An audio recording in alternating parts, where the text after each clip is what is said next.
Captain's Log, Stardate 1510.2. On our first day of star mapping, we encountered a space fish, to whom we hailed frequency with and offered greetings, and simply asked if they'd identify themselves. They responded by calling us accursed breathers of air.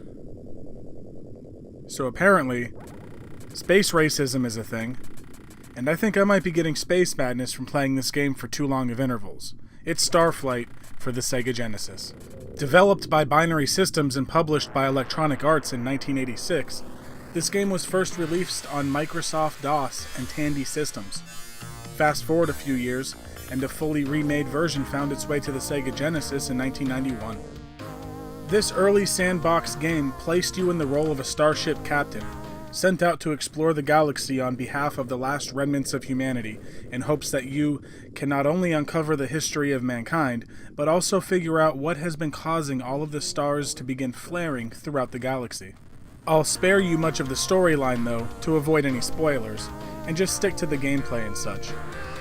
So the first thing you're tasked with is giving your captain a name. Of course, I named mine Kirk, because what kind of Trekkie would I be to do otherwise?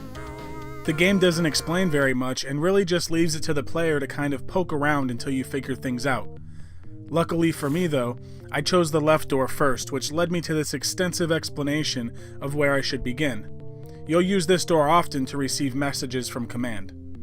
I quickly had to grab some paper and a pen and start jotting down notes. And I should inform you that in this game, you're going to need a notebook, trust me, and I'll get to the notebook thing in a minute. But first, I'll talk about some of the things you'll need to do before you head out into space. First off, you'll need to construct a crew. This is where you really begin to see this game's amazing depth, as it lets you choose from 5 of the 8 alien races found in the game to build your team. Each race has their own base skill sets, and you'll need to fit them into crew positions as you see fit. Next, you have the option to spend some coinage on your ship before heading out. You can upgrade engines, shields, armor, and weapon systems, as well as add cargo space to your ship. You've also got a little terrain vehicle that you can upgrade as well. You'll be using it to mine planets with, which is very important, so make sure to drop some money into that thing. So it's finally time to head out into the vastness of space. This is where the game really opens up. Just as soon as you get the hang of breaking orbit. I mean gravity, huh? Am I right? Yeah, gravity is really something you'll need to get used to dealing with in this game. And from here on out, you're pretty much free to do as you please, and the game really doesn't hold your hand at all. It pretty much just lets you learn through gameplay, which is really great. You'll want to get your funds up, of course, so that you can upgrade your ship and terrain vehicle. There's a few ways you can do this, and you'll probably want to do one a bit before the other. And that first way is mining. In that extensive explanation at the beginning of the game, they notify you of a nearby planet that's good for mining, so you'll probably want to head there first. Mining is real simple too. You land on a planet, assuming it's not made of gas, and you send out the terrain vehicle, scan for ores, and mine. And then you head back to HQ to sell what you find and purchase upgrades and fuel. Fuel is important because deep space isn't really a place you want to be stranded at. So, now that you have plenty of fuel, you can look to the second way of making money, and that's discovering planets that can be colonized, which basically means any planet with an oxygen atmosphere and a hydrogen hydrosphere. And as you explore and discover things through trial and error, you'll begin to notice that you should be writing stuff down. So in comes that notebook I mentioned before.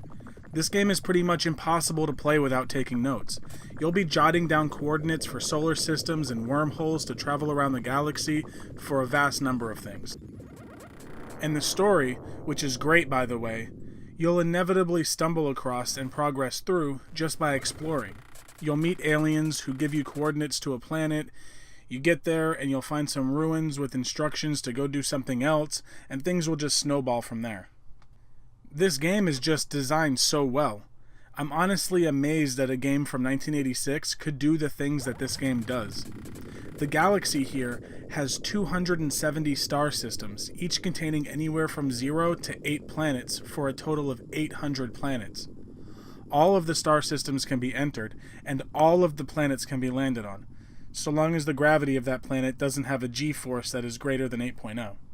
Which reminds me, I know I joked about getting used to gravity before when it came to breaking orbit, but when it comes to landing, you really need to be cautious. When landing on some planets, you'll notice that you get pulled down very rapidly, which can cause damage if you don't use your boosters to slow your descent. And due to the intense gravity of some planets, you'll notice your fuel draining at a fastened pace. This close attention to detail is really part of what makes this game so good, and it definitely adds to the realism. But just be careful. You don't want a dead crew out there. But man, that attention to detail, it's something that really does stand out. The programming is superb in this game, and with the 5-year uptick in graphics to put this game on the Genesis, you've got a great game. I love the music and sound effects too. The way that they are sparsely used really sets the mood of the vastness of space and how frightening it can be to venture out into the unknown. You can spend hours and hours and not even notice the time go by because you're just having so much fun exploring. I obviously had a blast with it, if you can't tell by the way I'm gushing over here, and I wish I could talk about it more, but I think I've already gone on long enough. So if you have a Sega Genesis and you don't own this game, you need to go pick it up ASAP. It's an essential purchase for the system. I guarantee you'll have a lot of fun and maybe learn a few things as well. And you'll especially love this game if you're into Star Trek, because it's basically a simulation of that. So go grab a copy of this game, pop it in your Genesis, and boldly go where no man has gone before.